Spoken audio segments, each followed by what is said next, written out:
Look, implementing this legislation also has another transformative impact. All those members of Congress who voted against it suddenly realize how great it is, and they're bragging about it. As my mother would say, God love them. I want to thank Senator Graham for voting for the bipartisan infrastructure law and the CHIPS and Science Act, but I wish he had voted for the rest. Every Republican member of the Congress voted against the Inflation Reduction Act. Everyone. Every Republican member of the House in this state voted to repeal the clean energy provisions of the Inflation Reduction Act. That attracted all these jobs.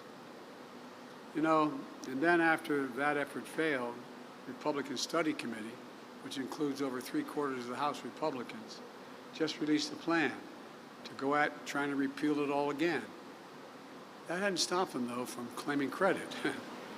Now that billions of dollars and thousands of jobs are coming to the United States. It's not unusual. The distinguished senator from the state of Alabama, former coach of the university, strongly opposed the bipartisan infrastructure law, is now hailing this passage. He said, quote, "Great to see Alabama receive critical funds to boost ongoing broadband efforts." Yeah, it's great. But that's all right, because I'm one of those guys that believe in conversion.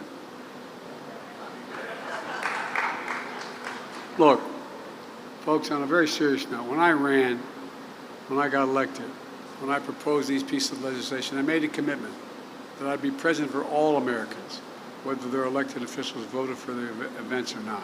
All Americans, wherever you voted for me or not. And I've kept my promise. In fact, some analysis have said that the laws I've signed are going to do more to help red America than blue America. Well, that's okay with me, because we're all Americans. Because my view is, wherever the need is most, that's the place we should be helping. And that's what we're doing. Because the way I look at it, the progress we're making is good for all Americans, all Americans.